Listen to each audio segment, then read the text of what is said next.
இன்றைக்கி நம்ம ஒரு ஒரு இலக்கற்ற சினிமா எடுத்து பேசலான்னு இருக்கோம். இலக்கற்ற சினிமா அப்படின்னா, இது வரைக்கும் எந்த மாதிரி சினிமா அப்படின்னா, ஏதாவது ஒரு கதாநாயகனுக்கோ இல்லை கதாநாயகிகளுக்கோ ஏதோ ஒரு டாஸ்க் இருக்கும்.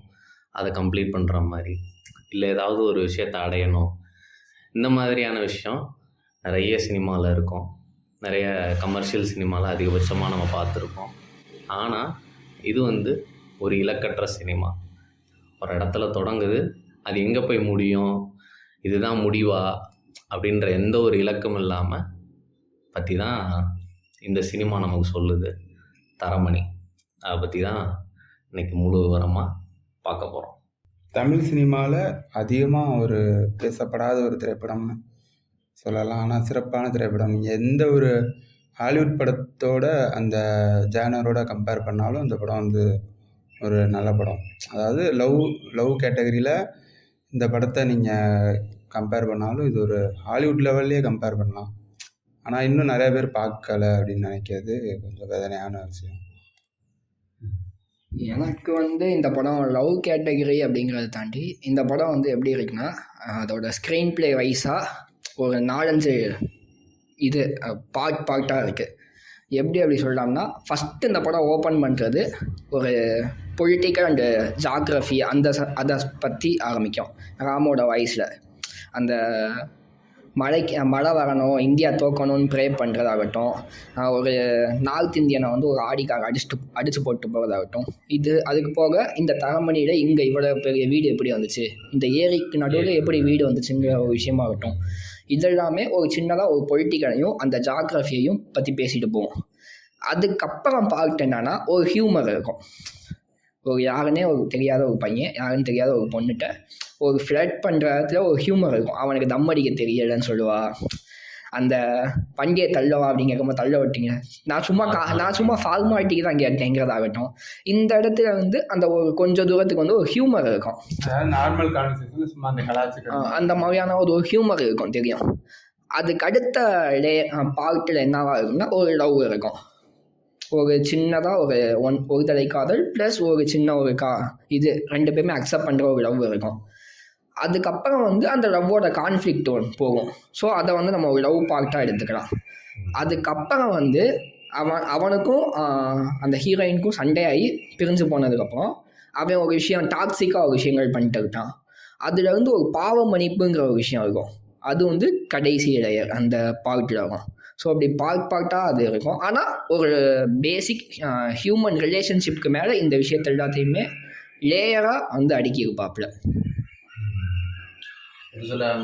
இதில் சில விஷயத்தை எடுத்து பார்க்கணும்னா, இந்த கதைக்கே சம்மந்தப்படாமல் சில விஷயங்களை அடிக்கடி சொல்லிட்டு போகிற மாதிரி சில பண்ணியிருப்பார். அதான் அந்த கடலுக்கு போனவங்க திரும்பி வரணுன்றதுக்காக, நல்லபடியாக திரும்பி வரணுன்றதுக்காக இந்தியா தோக்கணும்னு ப்ரேயர் பண்ணுறது. அது ஒரு பொலிட்டிக்கலான ஒரு விஷயமா இருந்தால் கூட, எப்படி சொல்கிறது, இதெல்லாம் நம்ம கண்டுக்காமல் டெய்லி கடந்து போகிறோம் அப்படின்ற மாதிரி இருக்குது. இப்போது ஒரு நார்த் இந்தியன் அடிபடுறாரு அப்படின்னா, அதுவும் அச்சுச்சோ அப்படின்னு கடந்து போகிற ஒரு விஷயமா இருக்குது. அப்படின்றனால அதையும் இந்த சினிமாவில் அவரும் கடந்து தான் போயிருக்காரே ஒழிய அதை பற்றி ஆழமாக சொல்லாமல், இதெல்லாம் நீங்கள் இப்படி கண்டுக்க போகிறதில்ல, அதை நான் கதைக்கு நடுவில் அப்பப்போ சொல்லிட்டு போகிறேன் அப்படின்ற மாதிரி. செய்திங்கிறது காதல், அதில் வர சின்ன சின்ன நியூஸ் தான் இந்த விஷயம். அந்த மாதிரி சின்ன சின்னதாகும். அதான் அடிக்கடி சொல்லிட்டே இருப்பார், முழங்காலுக்கும் நான் மொட்டை தலைக்கு முடிச்சு போட்டு அந்த ஒரு விஷயம் பார்க்க முடிஞ்சுது. இன்னொன்று, இந்த படத்தில் ஒரு இருத்தல், அந்த இருத்தலை பற்றி சொல்கிற ஒரு விஷயம். அப்போது அந்த ஹீரோயின் பேர் என்னது, ஆல்தியா சான்ஸ். அப்போ அவங்க அந்த விஷயத்தை எப்படி அணுகுறாங்க, அப்போ அவன் எப்படி அந்த விஷயத்தை அணுகுறான், அந்த சூழல் மனுஷங்களை எப்படி மாற்றுது. ஒரு நான் பார்த்ததுலேயே நல்ல நீ அப்படின்னு நினைக்கிற ஒரு வெகுளியான ஒரு பையன் ஒரு கட்டத்துக்கு மேலே பெண்கள்கிட்ட எப்படி நடந்துக்கிறான் அப்படின்ற ஒரு விஷயம் இப்படி சொல்லி சூழல் மாற்றுறது. அந்த ஒரு நல்ல ஒரு மனிதனை இந்த நவீனமயப்பட்ட உலகம் மற்றவங்கள கண்டுக்காமல் அப்படியே நகர்ந்து போகிற ஒரு உலகம் வந்து அவனை எப்படி மாற்றுது. இதுவும் ஒரு எனக்கு சோசியோபாத் மாதிரி தானே. சோசியோபாத்ங்கிறத தாண்டி இது வந்து எப்படி இருக்குன்னா ஒரு சொசைட்டியிலேருந்து வந்த ஒருத்தன் அப்படிங்கிறது இருக்கும். அவன் எதெல்லாம் நினச்சி பயப்படுறானோ அது எல்லாத்தையுமே அந்த சொசைட்டி பண்ணும். அதாவது அவன் ஒரு கட்டத்தில் ஒரு தலையாக காதலிக்கும் போது அவள் ஸ்கட் போட்டது அவனுக்கு பிரச்சனையாக இருக்காது. இல்லை அதாவது இரு நான் சொல்கிறேன். ஃபஸ்ட்டு அவளை பார்க்கும் போது ஆல்தியா ஜான்சனை பிரபுநாத் பார்க்கும் போது அவள் என்ன ட்ரெஸ் போட்டிருக்காங்கிறது அவனுக்கு பிரச்சனையாக இருக்காது. அவள் யாருங்கிறது பிரச்சனையாக இருக்காது. அவள் என்ன மாதிரியான லைஃப் ஸ்டைலேருந்து வராங்கிறது எதுவுமே அவனுக்கு பிரச்சனையாக இருக்காது. லைக் அவன் ஒன் சைடாக லவ் பண்ணுற வரைக்குமே அது பிரச்சனை கிடையாது. அவனுக்கு ஸ்ட்ரேஞ்சராக இருக்கும் போதும் பிரச்சனை இல்லை, ஃப்ரெண்டாக இருக்கும் போதும் பிரச்சனை இல்லை, ஒரு தடையாக காதலிக்கும் போதும் அவனுக்கு பிரச்சனை இல்லை. எங்கே ஆல்தியா ஜான்சன் வந்து பிரபுநாத்தை அக்செப்ட் பண்ணிக்கிறாங்களோ அதுக்கப்புறம் தான் அவனுக்கு இது வருது. இன்னொன்று இது எப்படி இருக்குன்னா, ஃபஸ்ட்டு வந்து பிரபுநாத் வந்து ஆல்தியா ஜான்சனை இந்த சொசைட்டி இப்படி பார்த்துடக்கூடாது, என் காதலியே இந்த சொசைட்டி இப்படி பார்த்துடக்கூடாது, அவளை வந்து ஒரு ஸ்லட் மாதிரி இந்த சொசைட்டியை வந்து இது பண்ணிடக்கூடாது அப்படின்னு அவளை ப்ரொடெக்ட் பண்ணுறதை தான் காதல்னு அவன் இது பண்ணுவான். அதைத்தான் காதல்னு நினச்சி அவன் ஒன்று பண்ணிக்கிட்டே இருப்பான். ஆனால் ஆல்தியா ஜான்சனுக்கு வந்து அந்த இது இருக்காது. அதுக்கு அவள் லவ் பண்ணது எங்கன்னா இந்த சொசைட்டி என்னெல்லாம் என்கிட்ட இது பண்ணுச்சோ அது எதையுமே பிரபுநாத் பார்த்துருக்க மாட்டான். அதான் லைக் அந்த ட்ரெஸ்ஸிங் சென்ஸை பற்றி பார்க்க மாட்டான். அவன் ஹஸ்பண்ட் என்ன ஆனான்னு தெரியாது.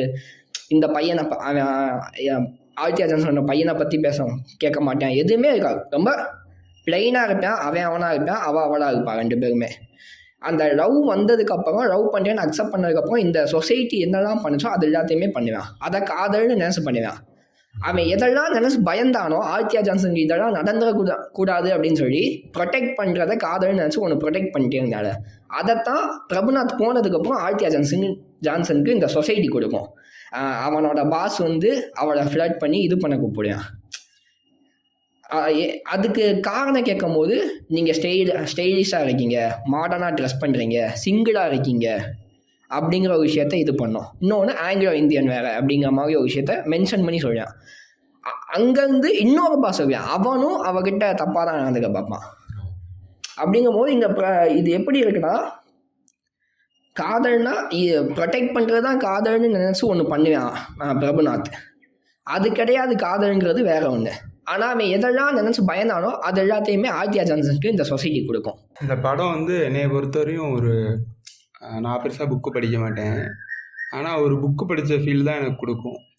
அதாவது எப்படின்னா டைலாக்ஸாக இருக்கட்டும், இந்த ஆண்ட்ரியா வந்து சொல்லுவாங்க ஒரு சீனில், எல்லோரும் என்னை பார்த்து 3 நிமிஷத்தில் கேட்குற கேள்வி நீ இன்னும் அதை கேட்க மாட்டியா, அந்த சீனாக இருக்கட்டும். அதுக்கப்புறம் ட்ரெயின் வந்து ஸ்கூலில் ஒரு லெட்டர் எழுதி கொடுப்பான்.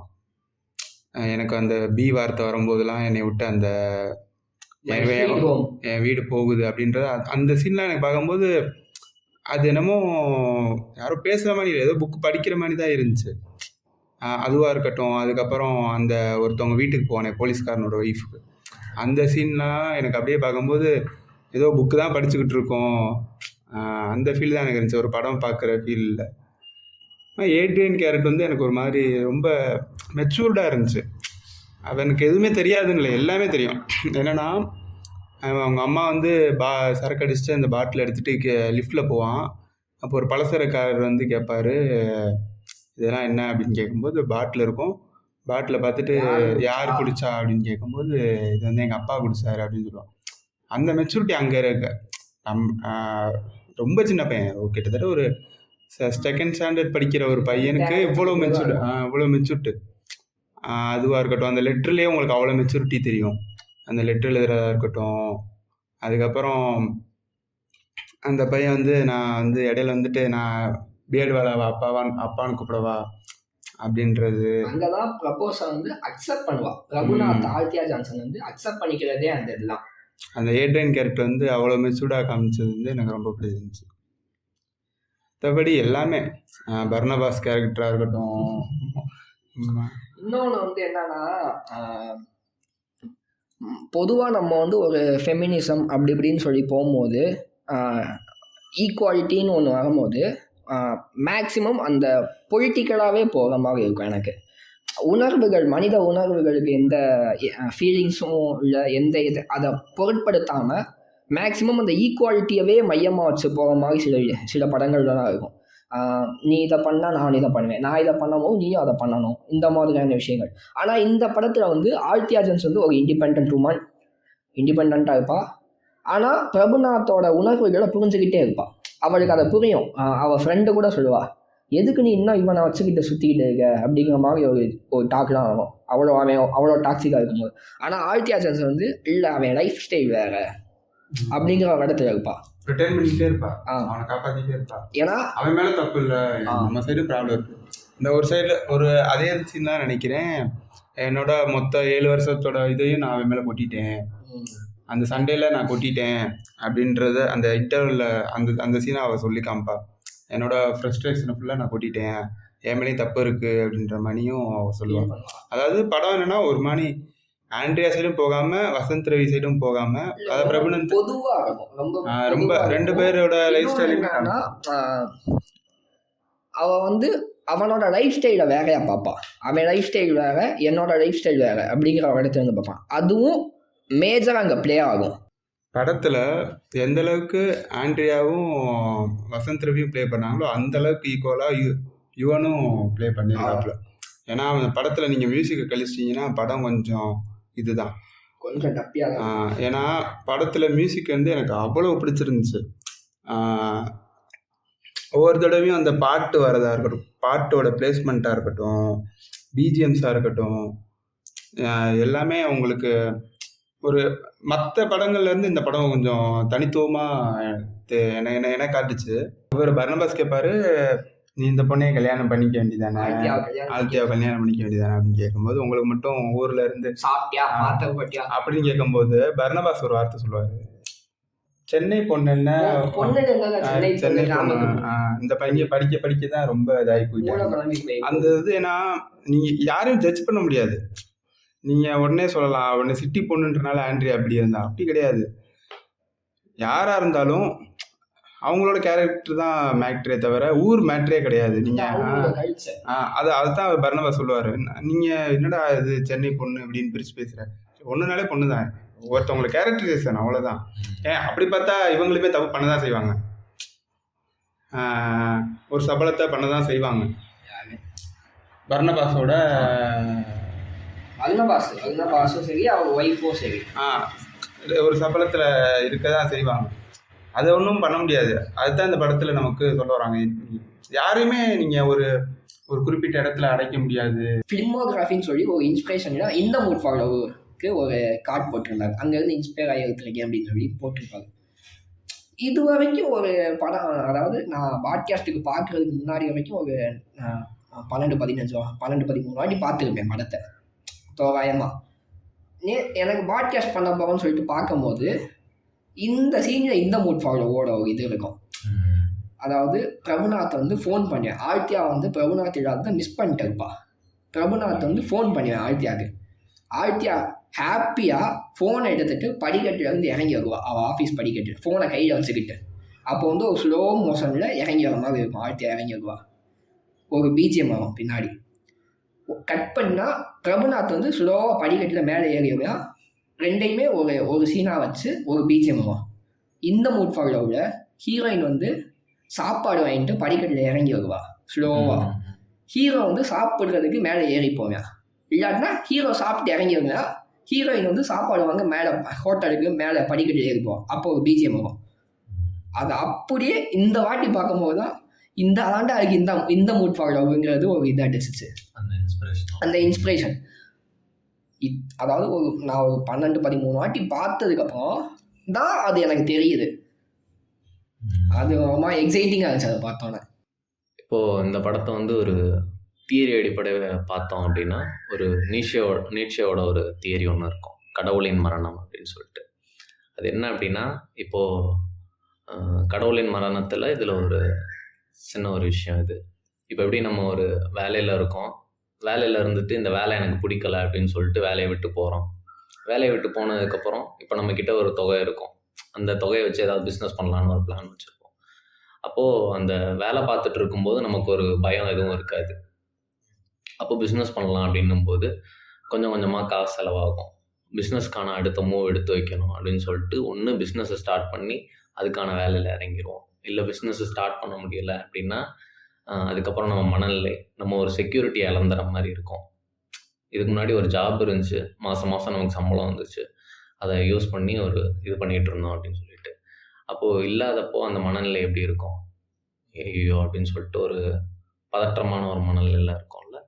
அதே மாதிரி தான் இந்த ஒரு இதுவுமே பார்க்க முடியும். எப்படின்னா நம்ம என்ன வேணாலும் பண்ணோம் அந்த பணத்தை வச்சு, ஜாலியாக இருப்போம், வெளியே போவோம். அதுக்கு முன்னாடி வரையும் அந்த சம்பளத்தை வச்சு நம்ம ஒரு சிக்கனமான ஒரு வாழ்க்கை வந்துட்டுருப்போம்.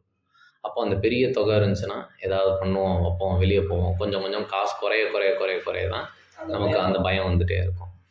அதுதான் அந்த கடவுளின் மரணத்தோட முக்கிய கோர். அதே மாதிரி தான் இந்த படத்தில் இவனோட கேரக்டரை நான் பார்த்த விஷயம் என்ன அப்படின்னா, ஒரு பிரபுநாத்ன்றவன் ஆல்தியாவை விட்டதுக்கப்புறம் அவனுடைய மனநிலை கொஞ்ச நாள் சுதந்திரமாக ஜாலியாக இருக்கலாம்னு போவான். அப்போது போக போக போக போக அவனுக்கு அந்த எல்லாமே ரொம்ப ஒரு மாதிரி என்ஜாயபுளாக இருக்கும். இப்போ கடவுளை மறுதளிச்சுட்டு வெளியே வந்ததுக்கப்புறமே அந்த இடம் எப்படி இருக்கும்னா, எந்த ஒரு விஷயத்தையும் பாவம்னு நினைக்காம ஒரு விஷயத்த இறங்குறதா என்ன வேணாலும் பண்ணலான்ற ஒரு இடம். அதே மாதிரி தான் அவனும் என்ன வேணாலும் பண்ணுவான், போவான், நிறைய பேர்கிட்ட அந்த நம்பரை எடுத்து அவங்கள்ட்ட பேசுவான். அவன் தப்புன்னு தெரிஞ்சும் நிறைய விஷயம் பண்ணுவான். அதுக்கப்புறம் ஒரு இடத்துல அவனுக்குன்னு ரியலைஸ் பண்ணுற இடம் வரும். இது எப்படி ஐயோ அப்படின்னு வேலை போயிடுச்சு, வேலை இல்லை, நமக்கு அடுத்து எதுவும் இல்லைன்ற ஒரு பயம், கடவுள் இல்லையேன்ற ஒரு பயம், கடவுளை விட்டுட்டு வந்துட்டோமேன்ற ஒரு பயம். அந்த இடம் வந்து மறுபடியும் அவனை மறுபடியும் அந்த ரிலேஷன்ஷிப்புக்குள்ளே கூட்டிகிட்டு வர்ற ஒரு இடமா இருக்கும். அப்படி வந்து மறுபடியும் அதே இடத்துக்கு திரும்பி அவன் ஆல்தியாவை நோக்கி திரும்பி வர்றது. இன்னொன்று, அதுக்கு ஒரு புள்ளியில் அவன் மாறுற இடமா வந்து அஞ்சலியோட மீட் பண்ணுறதா இருக்கும். மறுபடியும் ரியலைஸ் பண்ணுவான், அப்போ இது வரைக்கும் நம்ம நல்லவனாக இருந்திருக்கோம், ஏதோ ஒரு இடத்துல தான் நம்ம தவறானவனாக மாறிட்டோம் அப்படின்னு சொல்லிட்டு மறுபடியும் அந்த ஒரு விஷயத்தை நோக்கி வரான். கடவுளை மறுதளித்து போய் மறுபடியும் ஒரு கடவுள் தன்மையான ஒரு விஷயத்தை உருவாக்கி வைக்கிறது அப்படின்னு சொல்லிட்டு, இது அந்த விஷயத்தோட பொருந்தும் போது ஒரு மாதிரி ரிலேட்டபிளாக இருந்துச்சு. இது அந்த பெர்ஸ்பெக்டிவாக அவர் சொல்லியிருப்பாரான்றது தெரியாது. இருந்தாலும் இது எனக்கு அப்படிப்பட்ட ஒரு விஷயமா இருந்துச்சு. இன்னொன்று வந்து எனக்கு வந்து இந்த படத்தோட கிளைமேக்ஸை வந்து நிறைய பேர் வந்து அக்செப்ட் பண்ணிக்க மாட்டாங்க. அவன் பிரபுநாத் வந்து அவ்வளோ டாக்ஸிக்காக இருந்தான், அவனை எதுக்காக ஆல்தியா வந்து மறுபடியும் அக்செப்ட் பண்ணணும் அப்படிங்கிற ஒரு விஷயம் இருக்கும். நான் இதை எப்படி பார்க்குறேன்னா, அந்த ஃபஸ்ட்டு வந்து அந்த ட்ரெயினில் வந்து அந்த இறந்து கிடப்பாரு, ரஹீம்பாய் இறந்து கிடப்பாரு, 3 லட்சம் ரூபாயை திருடிட்டு வந்துடுறான். அதுக்கு ஒரு காரணம் இருந்துச்சு, அது வேறு விஷயம். திருடிட்டு வந்துடுறான், வந்துட்டு திருப்பி வைக்கிறேன்னு சொல்லிட்டு வந்துடுறான். அதுக்கப்புறம் என் லைஃப் வேறு இடத்துக்கு போயிடும். மறுபடியும் அந்த காசை அவனுக்கு வந்துடும். அப்போது அந்த காசை கொண்டு போய் கொடுக்கும்போது அவங்க ஒரு ரொம்ப வருந்தி வாழ்க்கையில் அந்த நீ சொன்ன மாதிரி தான் நிறைய ஆட்டம் படி என்ன ஆட்டம் போட்டடா அந்த ஜோனுக்கு போயிட்டு அங்கேருந்து ஒரு ரொம்ப பெரிய கில்ட் வந்து அந்த போலீஸ்கார ஒய்ஃபோட டெத்து அந்த போர்ஷன்ஸில் ரொம்ப கில்ட் ஆகிடுவான். அதுக்கப்புறம் அந்த காசு இன்னொன்று அந்த வர்ணபாஸோட ஒரு பெரிய கான்வர்சேஷன் இருக்கும். அவங்க ஒய்ஃபையே இது பண்ண ஃபோனில் பேசி இது பண்ணுறதுக்கு போயிருக்கான். அதெல்லாம் அவனுக்கு ரொம்ப கில்ட்டாக்கி அந்த நம்ம நிறையா பாவம் பண்ணிட்டோங்கிற இடத்துக்கு வந்துக்கலாம். அப்படிங்கும்போது ஒருத்தன் தப்பு பண்ணிட்டு அந்த தப்பை வந்து உணர்ந்து வருந்தி திருந்துறேன் அப்படிங்கும்போது அவங்களுக்கான மன்னிப்புங்கிறது வழங்கப்படணும்ல. அந்த அவங்களுக்கான மன்னிப்புங்கிற ஒரு விஷயம் வழங்கப்படணும். அப்போனாதான் அதுதான் ஒரு ஹோப் கொடுக்கும். அப்படிங்கும்போது அவன் அவ்வளோ தப்பு பண்ணிட்டு கடைசியாக வந்து அந்த ரஹீம்பாயோட வீட்டுக்கு போவேன். போய் இந்த மாதிரி நான் காசை திருடிட்டேன் அப்படின்னு சொல்லிடுவேன். சொன்னதுக்கப்புறம் அவங்க என்ன பண்ணுவாங்கன்னா, அவருக்கு முன்னாடியே இறந்துட்டாரு அப்படிங்கிற மாதிரி சொல்லுவாங்க. இருந்தாலும் நான் பண்ணது தப்புன்னுவேன். அவங்க என்ன பண்ணுவாங்க, அவங்க வீட்டில் இருந்த ஒரு சின்ன பொண்ணுகிட்ட சாப்பாடு கொடுத்து அவனை சாப்பாடு போடுவாங்க. அது வந்து அவங்களோட மன்னிப்பு. அவன் கேட்ட மன்னிப்புக்கான அந்த மன்னிப்பு அவங்க ஏற்றுக்கிறாங்க. அதே விஷயந்தான் கிளைமேக்ஸில் இருக்கும். அவன் எல்லாமே பண்ணிவிட்டு கடைசியாக வந்து உணர்ந்து வருந்தி ஆல்தியா கிட்ட வந்து மன்னிப்பு கேட்பான். ஆல்தியா மன்னிச்சுக்குவா. அதுதான் படத்தோட கிளைமேக்ஸு. ஸோ அப்படிங்கும்போது அது வந்து ரொம்ப சூப்பராக இருந்துச்சு. அதுக்கான ஒரு விஷயத்தை முன்னாடியே வச்சு பண்ணிவிட்டு கடைசியாக வந்து அவனோட மன்னிப்பு ஆழ்த்தி அந்த மன்னிப்பை ஏற்றுக்கிட்டு அவனையும் பிரபுநாத்தையும் ஏற்றுக்கிறது செம்மையாக இருக்கும். இன்னொன்று வந்து அந்த சீனில் வந்து இவர் வசந்த் ரவியோட ஆக்டிங் சூப்பராக இருக்கும், அவ்வளவு நல்லா இருக்கும். அந்த அவரோட அந்த ஃபேஸ்லேயே கொண்டு வந்திருப்பாங்க. பிரபுநாத் வந்து எவ்வளவுக்கு எவ்வளவு வருந்துறாங்கிற ஒரு விஷயத்த வந்து அந்த ஃபேஸில் கொண்டு வந்தது ரொம்ப சூப்பராக இருந்துச்சு. இல்லை, அது சொன்ன மாதிரி தான். அது என்னென்னா ஒரு ஏஞ்சல் மாதிரி தான் நமக்கு ஆழ்த்தியாகவே காமிப்பாங்க. எல்லா இடத்துலையும் பார்த்தீங்கன்னா ஃபஸ்ட்டு அந்த டிவோர்ஸ்லேருந்தே நீங்கள் அவளோட கேரக்டரை நீங்கள் சொல்லிடலாம். என்னென்னா, நீ என்ன வேணால் சொல்லிக்கோ, டிவோர்ஸ் ஆகிறதுக்கு என் மேலே தப்புன்னு சொல்லிக்க. அது மாதிரி ஒரு பியூரான ஒரு சோலாக தான் இருக்கும். எப்பயுமே ஒரு மாதிரி மன்னிப்பு கொடுக்குற ஒரு இடமா தான் இருக்கும். அதே மாதிரி திருடினது தான். நான் ரப்பரை திருடினேன், 3 லட்சம் தான், திருட்டு தான், லைஃப் அப்படி தான் அப்படின்னு சொல்லிட்டு மூவ் ஆன் ஆயிக்க. இந்த மாதிரி எப்பயுமே ஒரு மாதிரி கடக்க பழகு அப்படின்ற மணி இருக்கிறனால அவளுக்கு அந்த நமக்கு அந்த எண்டில் உள்ள மன்னிப்பு வந்து அவளால் கொடுக்க முடியுது. ஏன்னா அவள் அப்படி தான் இருக்கா. உண்மையில ஒரு பியூரான சொல். எவ்ரி மன் டிசர்வ்ஸ் லைக் ஆல்த்தியா ஜான்சன் தான் நான் சொல்லுவேன். இல்லை, எனக்கு வந்து இல்லை இந்த மாதிரி இருந்தால் மோஸ்ட்லி பிடிக்காதவன் தான் தோணுது. ஏன்னா அவனை பொறுத்தளவில் வெளியே இருந்து பார்க்கும்போது இல்லை, நமக்கு காட்டும்போது நம்ம சினிமாவில் பார்க்கும்போது ஆல்த்தியா ஜான்சன் வந்து ஒரு பயங்கரமான ஒரு நல்ல ஒரு பர்ஃபெக்டான எந்த ஒரு இதுலேயும் இல்லாத ஒரு அவளாக இருக்கா. ஆனால் நீ பிரபுநாத் சைட்ல இருந்து பார்த்தோம்னா அவன் சைட்ல இருந்து அவன் பயந்துக்கிட்டே தான் இருப்பான். அவனுக்கான ப்ரொடெக்ட் பண்ண பார்ப்பான். அத வந்து காதல்னா இதுதான் காதல் நம்புறான். அது காதல் இல்ல, நான் பண்ணது வந்து முட்டாத்தனம் அப்படிங்கிற உணர்ந்து வர்றதுதான் கிளைமேக்ஸ். அவ்வளவுதான். படத்துல வந்து எனக்கு பிடிச்ச சீன்னா எப்படி சொல்றதுன்னா, இது படம் ஒரு ஃப்ளோவாக போயிட்டே இருக்கு. அந்த ஃப்ளோக்கு இடையில வந்து ராமோட வாய்ஸ் அந்தந்த இடத்துல வந்து அது நிறைய பேர் டிஸ்டர்பிங்காக இருந்துச்சுன்னு சொன்னாங்க. ஆனால் எனக்கு அது பெருசாக தெரியல. ஏன்னா அது அது எப்படி சொல்கிறது, அதுதான் மெயினான விஷயம். ஆனால் அவருமே மக்கள் யதார்த்தமாக கடந்து போகிற மாதிரி அதை நீங்கள் இப்படி தானே கடந்து போவீங்க, நானும் இந்த கதையில் இப்படியே கடந்து போகிறேன் அப்படின்ற மாதிரி இருந்துச்சு. அந்த எல்லா விஷயத்தையும் மறக்கிற மாதிரி இந்த கதையின் நடுவில் இப்படி வர்றதையும் மறந்துருங்க அப்படின்ற மாதிரி அது ஒரு அரசியல் தன்மையோடு இருந்துச்சு. இன்னொன்று என்னென்னா, எப்போவுமே அந்த கீழே புகைப்பிடிப்பது புற்றுநோயை உண்டாக்கும், மது குடிப்பது அப்படின்னு சொல்லிட்டு சைடில் அந்த நிகழ்வு நடக்கும்போது போடுற மாதிரி, நான் இந்த ஒரு குற்றம் நடக்கும்போது இடையில வந்து இதுதான் சட்டம், இதுதான் தண்டனை அப்படின்னு சொல்லிட்டு போவார். அந்த மாதிரி வர்ற சின்ன சின்ன விஷயம் அந்த எனக்கு ரொம்ப பர்சனலாக பிடிச்சிருந்துச்சு. இன்னொன்று நீ சொன்ன மாதிரி என்னன்னா, அந்த இடையில புகைப்பிடிக்கிறது அந்த மாதிரி சொல்லிட்டு போகிற மாதிரி நான் ஒரு விஷயம் சொல்கிறேன்னு சொல்கிறாங்க. அது என்னன்னா, அது ஒரு பாட்டோட இது, அது பாட்டில் வர விஷயம். அவள் வந்து ஆழ்த்தியா ஜான்சன் வந்து ஃப்ளக்சுவேட் ஆகி சூசைட் பண்ணிக்க போவா. அப்போ வந்து ஒரு கோப்பை வேண்டும் கொண்டு வான்னு ஒரு பாட்டு வரும், செம்ம பாட்டு. அந்த பாட்டுக்கு நடுவில் வரும். கரெக்டாக அவள் சூசைட் பண்ணிக்க போகும்போது ஒரு இடத்துல பாஸ் பண்ணி தற்கொலை எண்ணம் உங்களுக்குள் உண்டாகுமா அப்படின்னு சொல்லி ஒரு விஷயம் சொல்லுவாங்க. இல்லை, படத்தில் எல்லா இடத்துலையுமே அப்படிதான் இருக்கும். அந்த காசை போய் அந்த முஸ்லீம் அம்மாட்ட கொடுக்கும்போது கூட இன்று இரவே பாரத பிரதமர் வந்து 500,000 செல்லாதுன்னு சொல்ல போறாரு. அந்த அம்மாவுக்கு அக்கௌண்ட் இருக்கான்னு கூட தெரியல. வாழ்க ஜனநாயகம்னு சொல்லி அது அந்த மாதிரி படத்தை கொஞ்சம் சோசியல் இதுவும் கொஞ்சம் அக்கறையோடையும் கொஞ்சம் படம் எடுத்து வச்சிருப்பாப்புல. புத்தம் சரணம் கச்சாமி அந்த ஒரு விஷயத்த பேசணுன்ட்டே இருந்தேன். ஏன்னா அவர் இந்த இலங்கை அந்த கிரிக்கெட் மேட்சை பற்றி பேசும்போது முடிக்கும்போது இந்த புத்தம் சரணம் கச்சாமின்னு முடிச்சிருப்பார். இது வந்து எப்படின்னா, அந்த பௌத்தத்தில் அந்த ஒரு மும்மணிகள்னு சொல்லுவாங்க இதை. அந்த ஒரு விஷயம் வந்து கரெக்டாக அந்த இலங்கையை இது பண்ணும்போது, ஏன்னா இலங்கை அந்த பௌத்தம்ன்றது எவ்வளோக்கு ஒரு மனிதர்களை வந்து எவ்வளோ நல்லவங்களாக மாற்றக்கூடிய ஒரு மதமாக இருந்தது. இப்போ வந்து அப்போ அந்த இலங்கையில் அந்த ஆதிக்கம் செய்கிறவங்க அந்த அதிகாரத்துக்கு மதம் மாறும்போது அந்த மதத்தோட தன்மை மாறிடுது அப்படின்ற மாதிரி அந்த இது இடையில வர்ற மாதிரி ஒரு ஃபீல் இருந்துச்சு. அந்த உத்தம் சரணம் கச்சாமி. எனக்கு வந்து படத்தில் பிடிச்சது வந்து ஃபஸ்ட்டு ஏ ட்ரெயின் சொல்லலாம். நான் சொன்னேன்ல அதே சீன் தான்.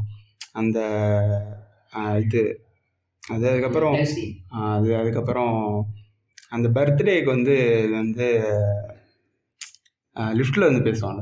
நீ எந்த முக்கியமான விஷயம் பேசுனா லிஃப்ட்லான வந்து பேசுவேன் அப்படின்னு சொல்லி அந்த சீன் எனக்கு ரொம்ப பிடிக்கும். அதுக்கப்புறம் வந்துட்டு படத்தில் வந்துட்டு வந்து ஒரு உயிரினங்கள் மேலே இருக்கிற அன்பை அப்பப்போ காமிச்சுக்கிட்டே இருப்பாங்க. ஆழ்த்தியா வந்து என்னென்னா ஒரு நாய் அடிபட்டு கிடக்கும், அதை போய் புதைக்கிறதா இருக்கட்டும், அதுக்கப்புறம் பூனைக்கு அந்த பால் கொடுக்குற சீனாக இருக்கட்டும், அதுக்கப்புறம் புறா வந்து அந்த ஒரு கோப்பை அந்த பாட்டில் தான் வரும். ஒரு புறா வந்து இடிச்சு செத்து போயிடும், அந்த புறாவையும் எடுத்துகிட்டு போய் புதைக்கிற சீனாக இருக்கும். அந்த உயிரினங்கள் மேலே இருக்கிற ஒரு அன்பையும் அந்த படத்தில் அப்பப்போ காமிச்சிக்கிட்டே இருப்பாங்க. அந்த சீன்ஸ்லாம் எனக்கு ரொம்ப பிடிக்கும். எனக்கு என் புறான்னு சொன்னாலும் ஒரு சீன் ஞாபகம் இருக்குது. என்னன்னா படத்தோட ஸ்டார்டிங்கில் வந்து ஆழ்த்தியாவுக்கு பிரபுநாத் வந்து ப்ரப்போஸ் பண்ணியா வெளியே போடான்னு சொல்லி அனுப்பிச்சி விட்டுருவா. வெங்கன்னு போயிட்டு ஆக்டிவா ரெண்டு ஏற்றிட்டு மறுபடியும் மேலே வெங்குன்னு ஏறி வருவேன். வந்ததுக்கப்புறம் சிரிச்சுட்டு பல்லு விளக்கிட்டு இருப்பான், சிரிச்சுங்க. அப்போ அதுக்கு முந்தின இதில் ஒரு சின்ன ஷார்ட்டாக ஒரு புறா வந்து அவங்க வீட்டுக்குள்ளே வந்துட்டு போகும். அந்த அங்கே ஆழ்த்தியாவும் பிரபுநாத்தோட கான்வர்சேஷன் என்ன இவ்வளோ மூச்சு வாங்குது அப்படின்னு ஒரு கான்வர்சேஷன் போகும். அந்த அப்போ அந்த நமக்கு ஆடியோவாக இந்த கான்வர்சேஷன் இருக்கும், ஆழ்த்தியாவும் பிரபுநாத்தும் பேசிக்கிற மாதிரி இருக்கும். ஆனால் விஷுவலாக என்ன இருக்கும்னா அந்த புறா ஒரு ஜோடி புறா ரெண்டும் பேசிக்கிற மாதிரி நமக்கு கன்வே ஆகும். அது நல்லா இருந்துச்சு. இன்னொன்று வந்து எனக்கு இந்த படத்தை ரொம்ப பிடிச்சதுன்னா அந்த லெட்டர் சீன் தான். அந்த சீனில் வந்து பெருசாக சீனாக விஷுவலாக பெருசாக எந்த கிராண்டியரும் இருக்காது. ஆனால் அந்த லெட்டரோட வீரியம், அவங்க ஆழ்த்தியா வந்து ஏட்ரைன்ட்ட வந்து என்ன சொல்லியிருப்பாங்கன்னா அப்பா வந்து டால்ஃபினோட நீந்த போயிட்டாருன்னுவாங்க. ஒரு ஆள்கிட்ட வந்து துபாய் போயிட்டாப்புல, இன்னொரு ஆள்கிட்ட வந்து அமெரிக்கா போயிட்டாரு, ஆஸ்திரேலியா போயிட்டா, இறந்துட்டாரு, இந்த மாதிரி அது எல்லாமே பொய்ன்னு அவனுக்கு தெரியும். ஆனால் அவன் கேட்கவே மாட்டான். இன்னொன்று அந்த பிட்ஸுங்கிற வார்த்தை வரும்போது அந்த அவனோட ஸ்வீட் ஹோம் வந்து அவனை விட்டு போகிற மாதிரி அவன் ஃபீல் பண்ணுவான். இன்னொன்று அந்த ஸ்வீட் ஹோம் அப்படிங்கும்போது ஏட்ரைனோட ஸ்வீட் ஹோம் என்னவா இருக்கும்னா ஆழ்த்தியா, பிரபுநாத், ஏட்ரைன் இவங்க 3 பேர் தான் அந்த ஸ்வீட் ஹோம். தாடிவாலா அப்படிங்கும்போது அதுதான் அவங்க ஸ்வீட் ஹோம்னு சொல்லி ஒரு விஷயம் இருக்கும். அந்த லெட்டர் சீன் ரொம்ப ஃபேவரட், மோஸ்ட் ஃபேவரட். அதுக்கப்புறம் வந்து இந்த சீனு வர்ணபாஸுக்கும் பிரபுநாத்துக்கும் ஒரு பெரிய கான்வர்சேஷன் இருக்கும். அந்த வர்ணபாஸ் வந்து வர்ணபாஸ் தான்டா, சரி ஓகே சம்திங் என்னவோ ஏதோ ஒரு பாஸ். அந்த இது போயிட்டு வந்ததுக்கப்புறம் ஒரு விஷயம் இருக்கும், ஒரு பெரிய கான்வர்சேஷன் இருக்கும். அது ரொம்ப சூப்பராக இருந்துச்சு, எனக்கு ரொம்ப பிடிக்கும் வந்தது. இல்லை படத்தோட பீக் அப்படின்றது அந்த ஏட்ரைன் எதிர்பார்த்தது, லைஃப் லாங் எதிர்பார்த்தது பார்த்தீங்கன்னா அந்த போட் சீன் தான். அவங்க லைஃப் லாங் எதிர்பார்க்கறது அந்த இதுதான். ஏன்னா அங்கே தான் அவங்க 3 பேருமே சந்தோஷமாக இருப்பாங்க. அந்த நீ எல்லா 3 பேருமே சேர்ந்து சந்தோஷமாக இருக்கிற ஒரு சீன் பார்த்தீங்கன்னா அந்த அதுதான் அந்த போட் சீன் தான் பீக்கே. அங்கே தான் அவங்களுக்கு உண்பதில் வேண்டி வந்து சித்தார்த் பாடி கொடுப்பாப்புல. ஆமாம். சரி, வேற ஏதாவது? அவ்வளோதான் இந்த படத்தில் எப்படி சொல்கிறது, அதான் ஒரு இலக்கே இல்லாமல் ஒரு படம் முடிஞ்சிடும். எனக்கு தெரிஞ்சு இந்த மாதிரி இலக்கற்ற படங்கள் தான் நிறைய.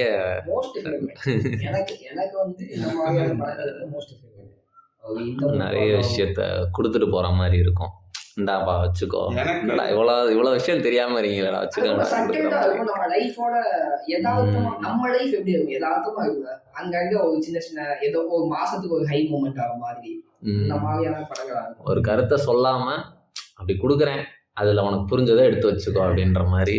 தமிழ் சினிமாவில் எனக்கு என்னன்னா எவ்வளோ காதல் கதைகள் இருந்திருந்தாலும் எனக்கு சில படங்கள் மட்டும்தான் ஃபேவரட். அப்படி பார்க்கும்போது இந்த 3 தரமணி அவ்வளோதான். என்னோட இது வந்து மௌன ராகம் இந்த மாதிரி ரொம்ப குறிப்பிட்ட ஒரு இதாகவே போகும். ஆனால் அதெல்லாம் பார்த்தீங்கன்னா எதுலேயுமே லவ் ஸ்டோரி வந்து ரொம்ப கம்மி தான். அந்த ரிலேஷன்ஷிப் தான் உங்களுக்கு, அந்த கான்ஃப்ளிக்ட் தான் ரிலேஷன்ஷிப் என்னவா இருக்கு என்ன இதுன்னு.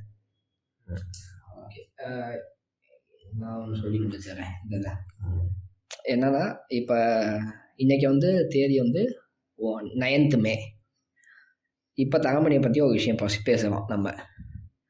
நம்ம 2027 9th மேலே மறுபடியும் தரமணியை பற்றி பேசினா இப்போ பேசுனதை விட இன்னும் கொஞ்சம் நல்லா கொஞ்சம் இன்னும் அதிகமாக பேசுவோங்கிறத தாண்டி இன்னும் நம்மளோட பெர்ஸ்பெக்டிவ்ஸ் மாறும். இன்னும் நமக்கு நிறைய விஷயங்கள் புலப்படும், லேயர்ஸ் நிறையா இருக்கும். ஸோ இதுதான் தரமணியோட ஸ்பெஷல். இல்லை பார்க்க இல்லை, ஃபஸ்ட் டைம் பார்க்கும்போது பிடிக்கும், ரெண்டாவது பார்க்கும்போது ஒரு வேற ஒரு லேயர் தெரியும், 3வது 4வது நீ பார்க்க நீ 5 வருஷம் கழிச்சு பார்த்தாலும் சரி, 10 வருஷம் கழிச்சு பார்த்தாலும் சரி, உனக்கு ரிலேட் ஆகிக்கிட்டே இருக்கும். ஆனால் புதுசாக ஒரு விஷயத்தை ஓப்பன் பண்ணிடும். நான் சொன்னேன், நான் 13 வாட்டி பார்த்ததுக்கப்புறம் தான் எனக்கு இந்த மூட் ஃபாலோட இன்ஸ்பிரேஷன் எங்கே வச்சிருக்காங்கிறதே தெரியும். அப்படிங்கும்போது நம்ம ஒன்ஸ் இப்போ ப்ரீவியஸாக அந்த படத்தை பார்த்துட்டு அடுத்து இன்னொரு நாள் பார்த்தோம்னா ப்ரீவியஸாக பார்த்ததுக்கும் ரீசெண்டாக பார்க்குறதுக்குமே டிஃப்ரென்ஸ் இருக்கும். அதுதான் தரமணியோட ஸ்பெஷல்.